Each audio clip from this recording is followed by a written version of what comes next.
여러분들도 마찬가지겠지만 가끔 용기를 주어 짜서요. 읽어야 할 책들이 있을 때가 있어요. 정말 용기를 내야 될 가장 어려운 책 중에 하나는 당연히 두꺼운 책입니다. 뭐 철학이나 인문학 책, 뭐 이런 두꺼운 책들은 정말 용기를 내서 읽어야죠. 사놓고도 야, 이거 빼야 되나 말아야 되나 고민합니다. 심지어 뭔 말인지도 잘 모르는 책은 정말 용기를 내야 돼요. 서점 가서 이렇게 보다가 사야 되는지 말아야 되는지 고민이 많습니다. 근데 엎친 데 덮친 격으로 가끔 이런 책이 요즘은 드물지만 옛날 책 중에 가끔 한문이 많은 책들이 있습니다. 이거는 정말 죽음입니다. 한문을 배우긴 했는데 그래도 너무 오랫동안 안 쓰니까 자꾸 까먹는 거예요. 한문이 많은 책들은 읽기 정말 곤란스럽습니다. 제가 올해 창피하게 저번에도 얘기한 것 같은데 폰나트라는 구약의 유명한 신학자가 있습니다. 이 신학자가 구약신학이라는 되게 엄청난 책을 썼습니다. 우리나라 책으로는 한 1200페이지 정도의 엄청난 책을 썼습니다. 그리고 이 책을 너무나도 감사하게 한 분이 번역했어요. 번역 엄청 힘들었겠죠. 그리고 번역한 것을 딱 피고 읽잖아요. 그러면 한 10장 읽다가 포기하고 싶어요. 한문이 너무 많아. 한문이 너무 많고 한문도 모르는 한문이 너무 많은 거예요. 심지어 이 책은 인터넷 검색해갖고 그 한문을 찾은 다음에 한문의 단어를 찾잖아요. 그럼 그 단어가 안 나와요. 옥편에도 안 나오고 국어 사전에도 안 나와. 대체 이 분은 뭘 보고 번역했는지 모르겠더라고요. 옛날에는. 그래서 제가 덮었어요. 야, 이건 무슨 말인지를 모르겠다. 이 단어 뜻을 모르겠다. 그러다가 최근 들어서 이제 오래 앉아갖고 조용히 앉아서 읽기 시작했습니다. 인터넷을 뒤지면서 보니까 이 낯선 단어는 아마도 일본어에서 온 것 같아요. 이분이 일본어를 참고해서 번역하신 것 같아요. 옥편에 안 나오는 단어인 거죠. 일본 문서에 막 나오더라고요. 이런 책인 거예요. 그래서 결국은 이 책을 읽기 위해서 한 시도는 한쪽에는 한국어 서적을 놨고 한쪽에는 원서를 놓고 번갈아 가면서 보면서 읽어야 됐어요. 엄청 힘들었는데 보는 내내 너무나도 감사했습니다. 너무 은혜가 되는 책이었기 때문입니다. 그리고 더불어서 이렇게 두껍고 어려운 책 말고 정말 용기를 정말 짜고 짜서 읽어야 될 책들이 가끔 있습니다. 그 중에 하나가 뭐냐면 옛날에 장애인 학교의 교장과 교직원들이 장애인 학생을 학대하고 폭행하고 뭐 성폭력을 행하고 뭐 이런 것들을 다뤘던 공지영 씨의 도관이라는 책입니다. 이 책은 사놓고도 읽어야 되나 말아야 되나 엄청 고민했어요. 막 두려운 거죠. 책을 읽는 게 너무 두려워요. 그리고 뭐 샀으니까 읽어야 되겠죠? 읽었는데 읽는 내내 힘들어요. 읽고도 힘들고 책을 덮고 나고도 며칠은 힘든 것 같아요. 이런 책은 정말 괴로운 책이죠. 정말 용기를 짜내서 읽어야만 하는 책입니다. 그리고 또 한 권이 제가 정말 용기를 내서 읽었던 또 한 권은 전태일 평전입니다. 정말 이 책은 용기를 내고 짜서 읽어야만 했어요. 왜냐하면 전태일이라는 사람의 삶이 너무나도 어려웠고 우리가 잘 알잖아요. 그가 분신 자살한 것을. 그 분신 자살한 사건이 너무나도 괴롭기 때문에 그리고 내용도 다 알아. 다 아는 내용을 읽는 것이 너무나도 괴롭죠. 그리고 거기에 나오는 많은 사람들의 이야기들은 너무나도 무거운 얘기죠. 현실에 지금도 해결되지 않은 문제인 거죠. 노동자가 힘들고 또 제대로 임금을 받지 못하는 사건 혹은 가난해갖고 쓰레기까지 먹을 수밖에 없는 그런 사건을 처했던 사람들의 이야기들이 너무나도 어려워요. 그런데 그 사건이 오늘날에도 제대로 풀려있지 않다는 사실이 더 무거워요. 그리고 전태일이란 그 저자가 글을 너무나도 잘 쓴 거죠. 자기의 일기장에, 자기의 수기에, 자기가 소설을 쓰고 싶어서 썼던 글들에 너무 아름다운 글들을 씁니다. 그래서 이 책은 무겁기만 엄청 무겁고 읽으려고 저는 개인적으로 엄청 용기를 내서 읽었던 것 같아요. 근데 이 책의 첫 대목에 이런 글이 있습니다. 인간이면서도 짐승이 아닌 인간이면서도 그저 빨리 고통을 느끼지 않고 죽기를 기다리는, 그리고 죽어가고 있는 생명체들이 있다.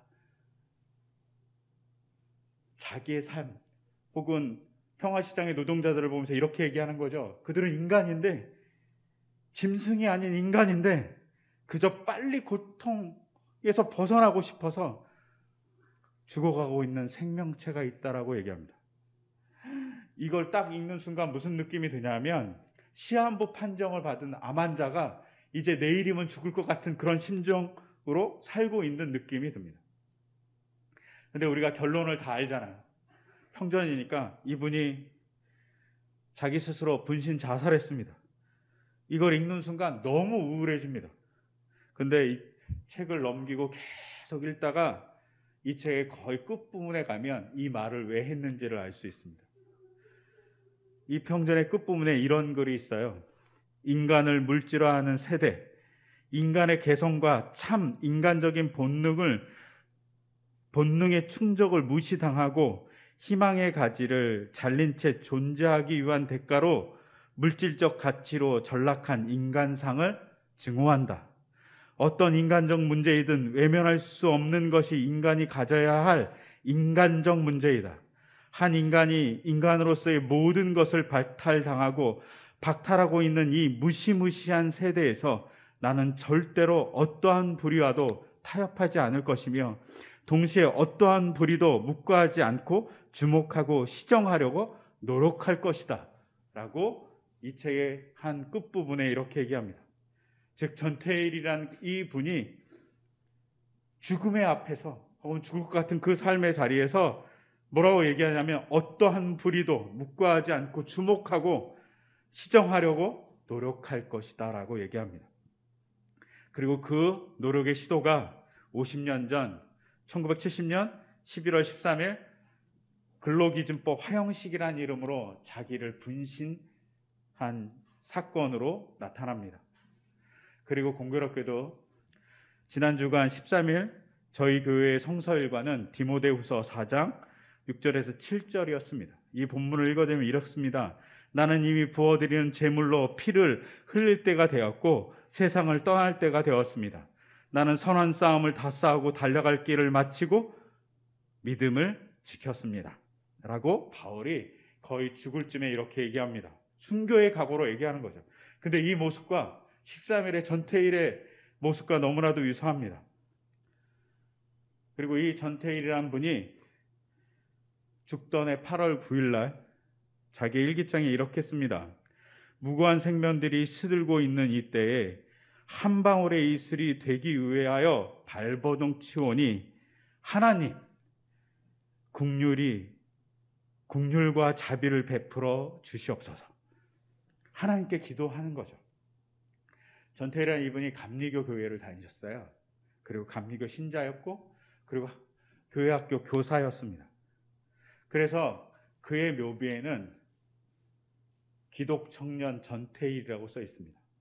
그냥 이름이 그냥 전태일로 쓰는 게 아니라, 노동자 전태일로 써 있는 게 아니라 그의 묘비에 기독청년 전태일이라고 써 있습니다. 기독인으로서 바르게 살고 싶었던 거죠.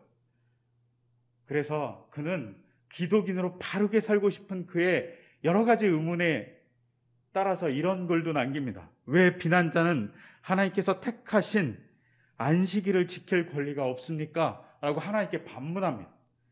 우리도 쉴 권리가 있습니다. 왜 하나님이 안식일을 택했으니까? 라고 얘기합니다. 신앙인으로서 신실한 자였던 거죠. 신실하게 살고 싶어서 열심히 노력했던 분이 전태일이라는 사람이라는 거죠. 우리가 교회 안에서 많은 간증을 듣습니다.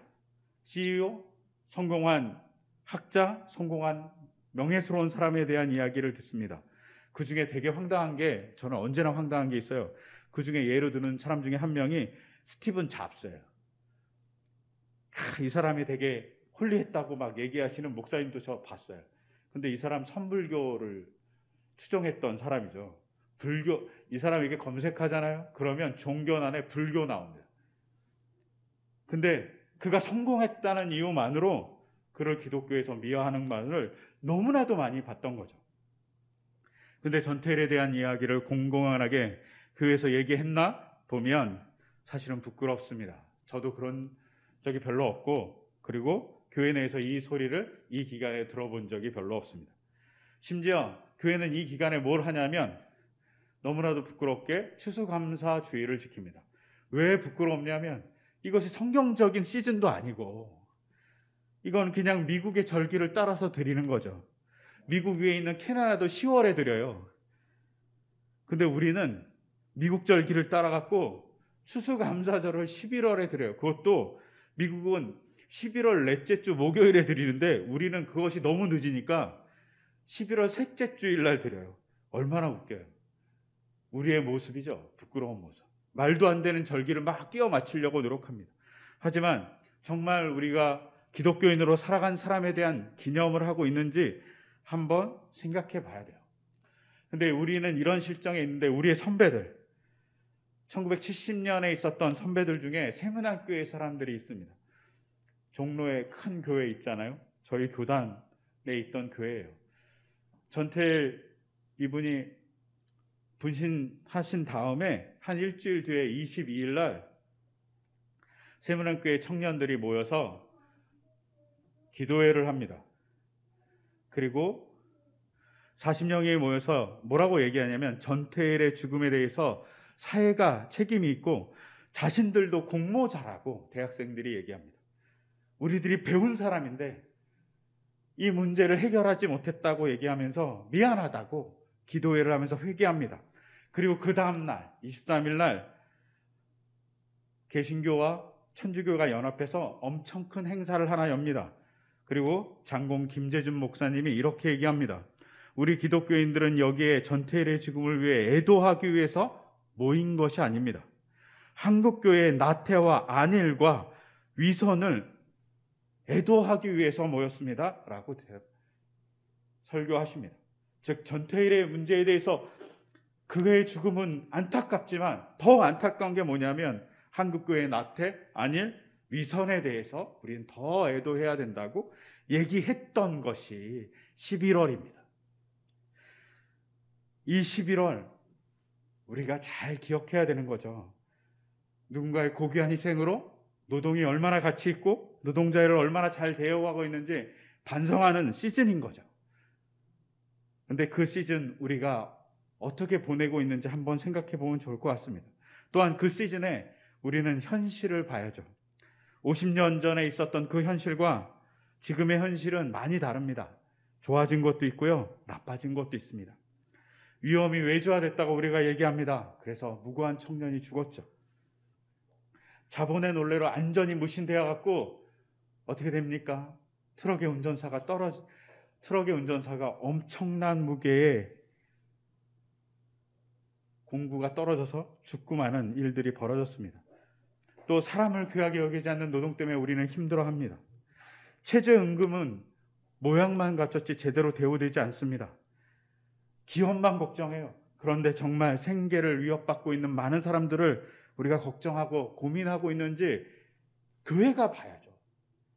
교회가 그 사람들의 어려움을 봐야 되는데 그것에 대한 이야기를 하지 않습니다.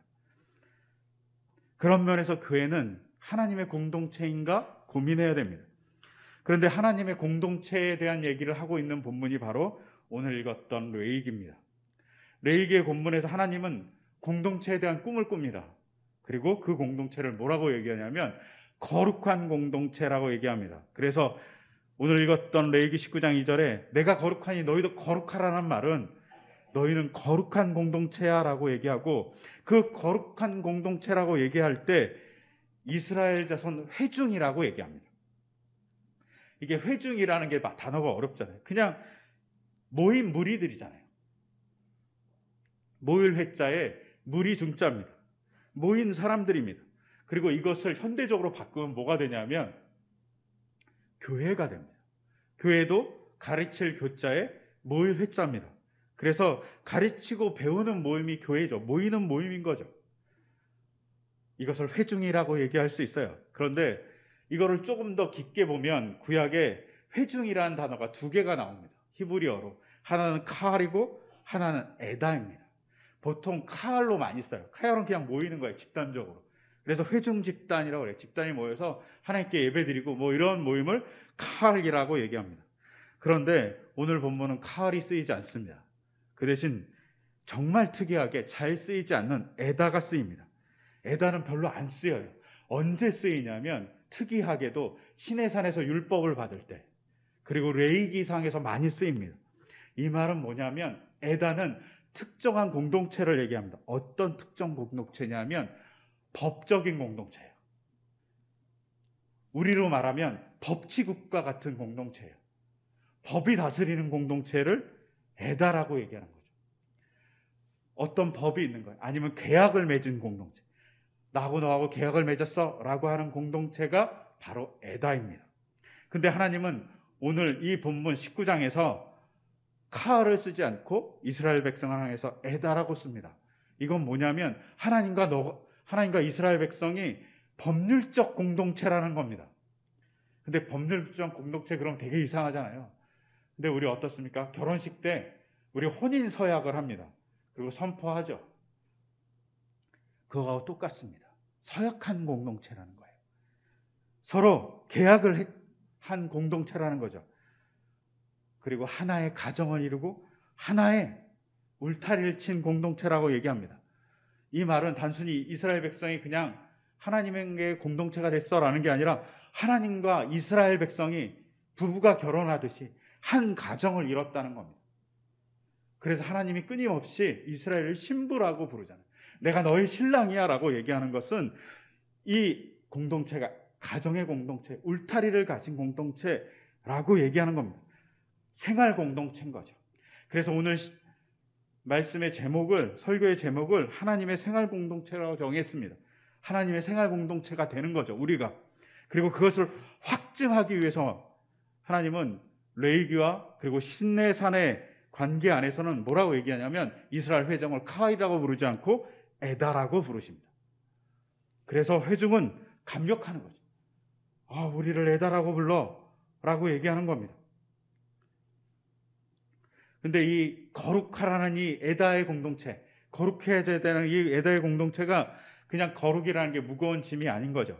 우리가 거룩해라 이렇게 얘기하면 뭐라고 생각하냐면 옛날에 중세나 유럽의 아주 고풍스러운 여학교에 교장 선생님이 언제나 옷을 빳빳하게 데리고 언제나 하얀 카라에 언제나 검은색 정장 입고 돌아다니면서 아이들도 똑같이 하라고, 말도 소곤소곤 해야 되고 요조숙녀같이 다녀야 되고 정숙해야 되고 그러면서 그것을 강요하는 것 같은 느낌이 듭니다. 종교인들이 거룩한 옷을 입고 언제나 거룩함을 드러내는 행동을 하고 거룩한 이야기를 하는 것 같이 얘기합니다. 근데 이 거룩하다는 말은 그런 말이 아니라 무슨 말이냐면 이스라엘 공동체, 너는 나를 닮은 공동체라고 얘기하는 겁니다. 우리가 나를 닮은 자라고 누구한테 얘기하죠? 우리가 우리의 자녀한테 얘기합니다. 너는 내 붕어빵이야. 야, 너 아빠랑 너랑 붕어빵이구나. 엄마랑 너랑 붕어빵이구나. 이렇게 얘기하잖아요. 내가 거룩하니 너희도 거룩하라는 말은 뭐냐면 너희는 나에게 붕어빵이야 라고 얘기하는 겁니다. 내가 거룩하니 너희도 거룩하게 될 수 있어. 이 말은 내가 너희를 내 모습하고 비슷하게 만들었어 라고 얘기하죠. 그걸 알 수 있는 게 뭡니까? 바로 하나님이 자기의 형상대로 인간을 만들었다는 겁니다. 이스라엘 백성에게 거룩하라는 건 그런 공동체가 되라는 거죠. 아니 그런 공동체, 나에게 닮은 공동체라고 인정해 주는 겁니다. 확인해 주는 거예요. 거룩하라는 게 무거운 짐이 아니에요. 거룩하라는 건 내가 거룩하니 너희도 거룩해. 그건 너희가 나의 형상대로 만들어진 존귀한 존재라고 얘기해 주는 겁니다. 그리고 그런 존재에게 첫 번째 하지 말아야 될 걸 얘기해 줍니다. 그 첫 번째 하지 말아야 될 게 뭐냐면 우상숭배입니다. 우상숭배를 하지 말라고 얘기합니다. 근데 이 우상숭배를 하지 말라 할 때 우상이 정말 이 본문은 특이하죠. 웬만하면 잘 안 쓰이는 단어를 씁니다. 보통 우상을 페셀이라고 그래요. 우리 십계명에 우상을 만들지 말라고 얘기하잖아요. 그때 페셀이에요. 근데 이 페셀이라는 단어가 쓰이지 않고 정말 특이하게 한 구약 통틀어서 한 20번도 안 쓰일 단어인 엘림님이 쓰입니다. 엘릴림 찾아보면 정말 별거 없거든요. 근데 엘릴림이라는 단어를 어근을 막 찾아보면 이런 뜻이에요. 대수롭지 않은 것, 아무것도 아닌 것, 헛된 것, 실체가 없는 것이라는 뜻이에요. 그런데 그거보다 조금 더 위에 올라가잖아요. 그럼 뭐라고 써 있냐면 원래 어근 첫 번째 뜻은 새들 사이의 벌이에요. 새들 사이의 곤충인 거예요. 새들 사이의 곤충은 뭔가요? 그냥 먹잇감이죠. 있으면 다 먹히는 애, 아무 존재도 아닌 애, 이런 얘기가 됩니다. 즉 엘릴림이라는 것은 그 정도로 허약하고 그 정도로 별 볼 일 없는 존재라는 겁니다. 새들 사이에 벌레만도 못해 라고 얘기하는 것이 엘릴림이라는 우상이라는 단어의 원래 뜻입니다. 이걸 알고 있었겠죠. 그래서 우상을 섬기지 말라고 합니다. 그리고 그 우상을 섬기지 말라는 것을 계속 설명하면서 거기에 부과된 우상이 뭔지를 쭉 얘기합니다. 그 우상이 뭔지 얘기할 때 첫 번째 등장하는 게 뭐냐면 9절에서 10절을 보면 추수할 때 밭에 모퉁이를 다 베지 말라는 거, 모퉁이 조금 남겨두래요. 그리고 곡식이 떨어지면 이삭을 줍지 말라고 합니다. 포도를 딸 때는 포도를 모조리 따지 말고 조금 남겨두라고 얘기해요. 그리고 포도가 떨어지면 그대로 놔두라고 얘기합니다. 분명 본문은 이렇게 얘기하죠. 이 남겨둔 곡식과 포도가 가난한 사람, 나그네를 위해서 남겨두는 것이다. 약자를 돌보는, 지금으로 얘기하면 복지 시스템인 거죠. 근데 이 본문은 이 이상을 얘기합니다. 우리는 그냥 복지 시스템으로 보지만 이 본문은 사실은 밭에 모퉁이에 곡식을 남겨두는 것은 그 이스라엘이 들어갔던 가나안 지역에서는 신에게 바치는 제물이었습니다. 이삭이 떨어지면 이삭이 떨어진 것은 신에게 바치는 겁니다. 포도도 마찬가지입니다. 풍요의 신 바알에게 바치는 거죠. 근데 이 풍요의 신은 바알에게 바치는 이 행위를 동일하게 하는데 이스라엘 백성은 누구를 위해서 이것을 사용하냐면 가난한 자, 약자, 배고픈 자를 위해서 사용합니다.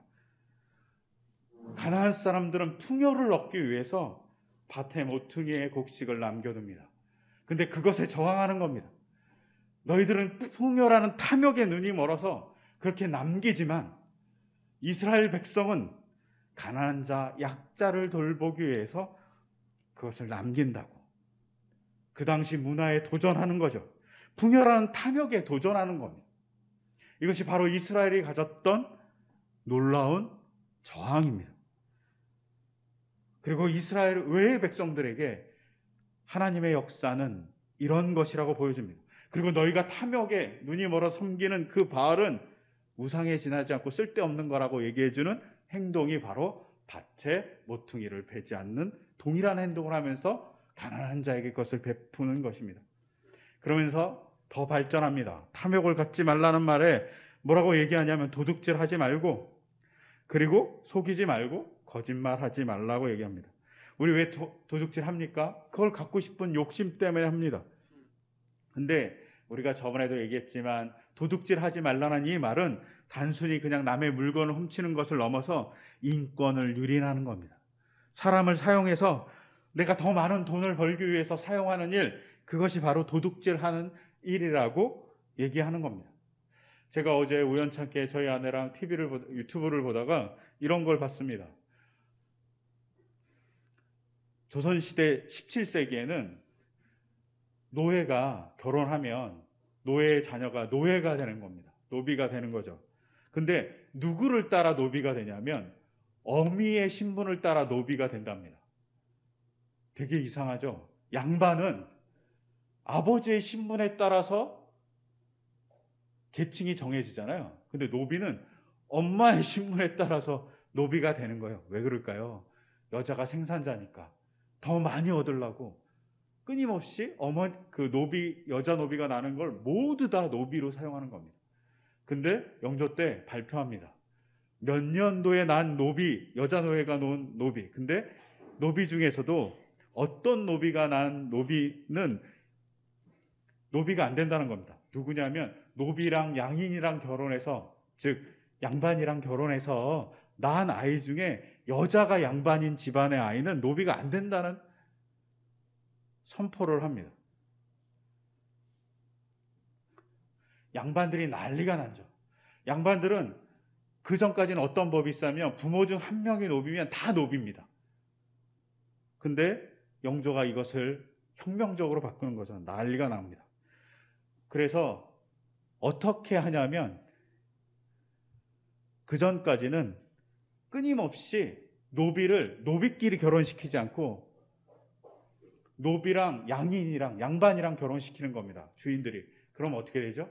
결혼한 여자도 노비가 되고 결혼한 여자가 난 모든 아이는 자기 노비가 되는 거예요. 영조가 그 공고를 하기 전까지 양반들이 노비를 끊임없이 생산하는 시스템을 만들어낸 거죠. 인권을 유린한 거죠. 이게 17세기 조선시대입니다. 그것을 개혁한 사람이 영조라고 그래요. 이런 거 하지 말라는 거죠. 근데 오늘날 우리도 많이 하잖아요. 노예계획서 같은 것들을 끊임없이 직원들이 씁니다. 이것이 우리의 아픔이죠. 또 속이지 말라고 합니다. 이 속이지 말라는 건 뭐냐면 속이는 것도 있지만 잘못이 있다면 솔직히 인정하라는 뜻입니다. 자기가 잘못한 것이 있으면 잘못했다고 인정하고 바꾸라는 거죠. 오늘날 우리는 잘못했음에도 바꾸지 않는 세상에 살고 있습니다. 정치권에서 일이 비일비재하게 일어나고요. 경제에서도 비일비재하게 일어납니다. 또 미국 대선에서도 비일비재하게 일어난 것을 우리가 지난 주간에 막 봅니다. 군사정권 하에서 또한 우리의 문민정권 하에서도 이런 일이 비일비재하게 일어났던 것을 우리가 많이 봅니다. 더불어 안타깝게도 몇 년 전에 있었던 세월호 사건에서도 봅니다. 각종 비리 사건에서도 잘못해놓고 잘못했다고 얘기하는 사람이 하나도 없는 이런 우리의 세상을 봅니다. 왜? 자기의 욕심 때문에, 자기 주의를 놓치기 쉽기 때문에 탐욕에 눈먼 사람들이 속이는 겁니다. 또한 거짓말하지 말라는 것은요, 거짓말도 있지만 믿음을 깨지 말라는 뜻입니다. 거짓말하다라는 이 샤카르라는 단어는 믿음을 깨는 거예요. 신뢰를 깨지 말라고 얘기합니다. 그런 것을 우리에게 요구하는 거죠. 우리가 신뢰가 파괴된 사회에 막 살고 있어요. 그런 거 하지 말라고 얘기합니다. 근데 왜 신뢰를 파괴합니까? 자기 욕심 때문입니다. 이스라엘 백성 말고 이방인들이 자기 욕심에 눈멀어서 바알을 섬겼죠. 이와 같이 그러지 말라는 겁니다. 또 약한 자의 약점을 가지고 괴롭히지 말라고 그런 거죠. 듣지 못하는 자 앞에서 소리내서 욕하지 말고 눈먼 자 앞에 돌을 두지 말라는 건 그냥 장애인을 괴롭히지 말라는 게 아니라 누군가의 약점을 가지고 그 사람을 괴롭히지 말라는 겁니다. 최근 들어서 코미디나 개그에서도요, 누군가를 비하하는 모습을 막 보이잖아요. 그러면 대중이 싫어합니다. 대중이 발전한 거죠. 근데 우리의 삶에서는 어떤가요? 누군가의 약점을 이용해서 괴롭히는 것이 없는지 바라봐야 됩니다. 그걸 하지 말라는 거죠. 누군가의 약점을 왜 가지고 괴롭힙니까? 자기의 이득을 취하기 위해서입니다. 그리고 공정한 재판을 하라고 얘기합니다. 공정한 재판, 그러면 뭐 그냥 법조인이나 잘하면 되겠지라고 생각하지만 이 당시 재판은 모든 사람이 성문 앞에 모여서 재판하는 겁니다. 그래서 공정하게 재판합니다. 근데 이 재판할 때 가난하다고 동정하지 말고 세력가라고 예우하지 말라고 얘기합니다. 이것이 중요하죠. 우리는 판단할 때 어떻게 합니까? 외모로, 돈으로, 권력으로 혹은 국률함으로 판단하기도 합니다. 하지만 공정하게 판단하라고 얘기합니다. 이래야지만 하나님의 공동체, 하나님의 생활 공동체가 유지된다고 얘기합니다. 저는 안 가봤는데요. 가보고 싶어요. 뉴욕에 공항이 2개인가 있다고 그래요. 존 F 케네디 공항이 있고 다른 공항이 하나 더 있습니다. 라가디아라는 공항이 하나 더 있습니다. 라가디아라는 공항은 뉴욕 시장의 이름을 따서 만든 공항이에요. 근데 이 사람이 누구냐면 이 사람이 판사였던 사람이고 뉴욕 시장이었던 사람입니다. 1930년에 라가디아는 대공황 시절에 판사였습니다. 굶주리던 아이를 보다 못해서 어떤 노인이 빵 하나를 훔쳤습니다. 그리고 그때 돈 당시로 $10의 벌금을 라가디아 판사가 그 사람에게 부여합니다. 그리고 거기서 끝나지 않습니다. 뭐라고 얘기하냐면 이 돈은 내가 낸다고. 이 사람이 잘못했으니까 구형을 하지만 이 사람의 벌금은 내가 낸다고. 하지만 이 자리에 있는 방청객들도 죄인이라고. 그래서 방청객에게도 각자에게 50센트의 벌금을 부과합니다. 그래서 총 47달러 50센트를 걷어서 노인에게 줬다라고 얘기하면서 이 사람이 정말 존경받는 사람이 됐습니다. 여기 중요하죠. 노인이 약자이고 가난해서 빵을 훔친 건 죄이기 때문에 벌을 해줘야 됩니다. 근데 불쌍하다고 벌을 물리진 않습니다. 벌을 내리는 대신 벌을 받아야 할 대상을 정확하게 규정합니다. 그 노인뿐만 아니라 그 노인에게 무관심했던 사람도 벌의 대상이라고 얘기한 거죠. 놀라운 판결을 한 거죠. 그래서 존경받는 사람이고, 이 존경받는 사람 때문에 뉴욕의 공항이 라가디아라는 공항이 됐던 거죠. 이 사람은 이탈리아 이민자 출신입니다. 그리고 이 사람은 공화당이에요. 근데 이 당시 루즈벨트가 뉴딜 정책을 펴기 시작합니다. 모든 공화당원이 다 반대했습니다. 하지만 이것이 바른 일이라고 생각해서 뉴딜 정책을 지원합니다. 지지합니다. 또한 루즈벨트가 재선에 나왔을 때 모든 공화당원이 반대할 때 이 사람이 루즈벨트가 뉴딜 정책을 계속 이어가야 되기 때문에 이 사람이 재선해야 된다라고 공화당임에도 불구하고 루즈벨트를 지원합니다. 정확한 판단을 하는 것이죠. 자기의 이익이 아니라 정확한 판단을 하기 위해서 제대로 바라보고 있는 거죠. 이것이 우리에게 필요합니다.